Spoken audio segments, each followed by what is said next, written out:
Hey there everybody, Thet here, and well, Thet messed up again. Yes, he did. You little Dickens. Yeah, he screwed things up all the way again, because that's the kind of dinkus he is.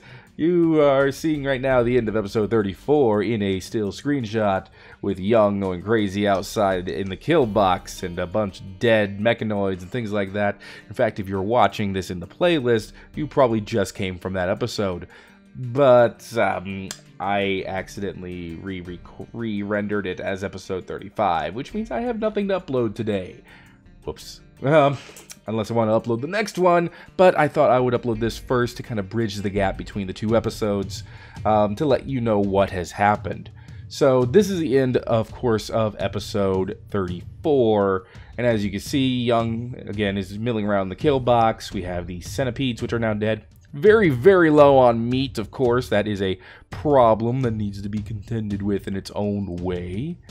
And other than that, the colony seems to be going okay, I suppose. Got our batteries full over here. You know, it's all looking pretty good. Let's go ahead and take a look at the beginning of the next episode then. All right, here we go. First of all, we're like 7 days in the future. We're now in the 10th of summer instead of the 3rd. And what has changed? Well, the first thing you'll probably notice if you look up at the top is that Young is no more. Yes, he did die, and that's actually related to something else that happened as well. We had a rampaging herd of muffalos attack our colony. Came in here, and of course, Young decided to go young boys solo crazy and attack the muffalo, and that did not end well for him. He was actually, well, he was put into mortal injury, but we could not save him in time because there was like 300 muffalo right here, and they basically wrecked a good amount of our turrets. It was not fun times.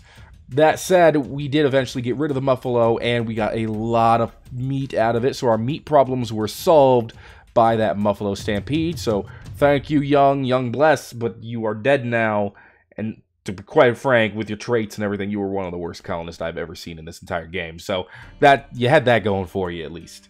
If you can't be the best, you might as well be the worst. And you were the worst. What else has happened between that one and this one? Well, we have a lot of smoke leaf now. A lot of smoke leaf. 948.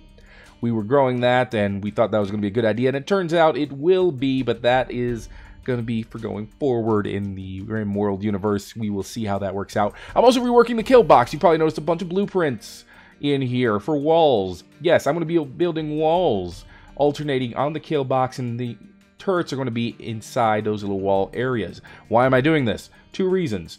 One, so that the turrets don't blow each other up. You can have them stacked side by side like this and they will not blow each other up. I've tested it. I know this works, and it is wonderful.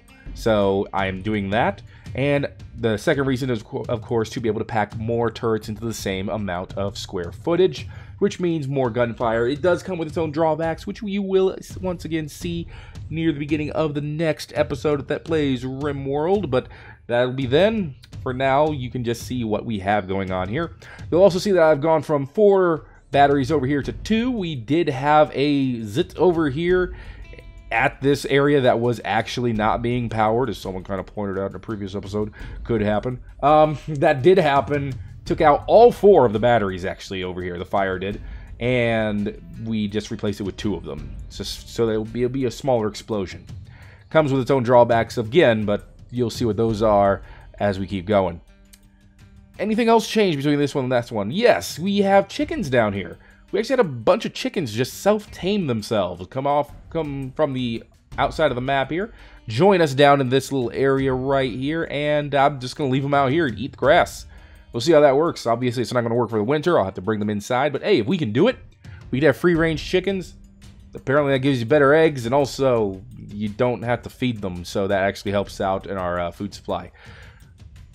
Anything else happen between then and now? That's mostly it, actually. Yeah, the Young died to a muffalo herd. Took care of our meat problems, reworking our kill box a little bit, grown a lot of smoke leaf, which we're going to make use of as time goes on. We got free-range chickens, battery situation happened, and then unhappened, I suppose. And Emmy, of course, is in a bad mood because Young was her brother, and so she's going to be a little bit negative about that for a while.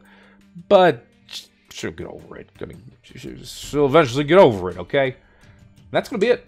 So that catches you up to the next episode of Thet Plays Rimworld Alpha 16, which is going to be coming out very, very shortly.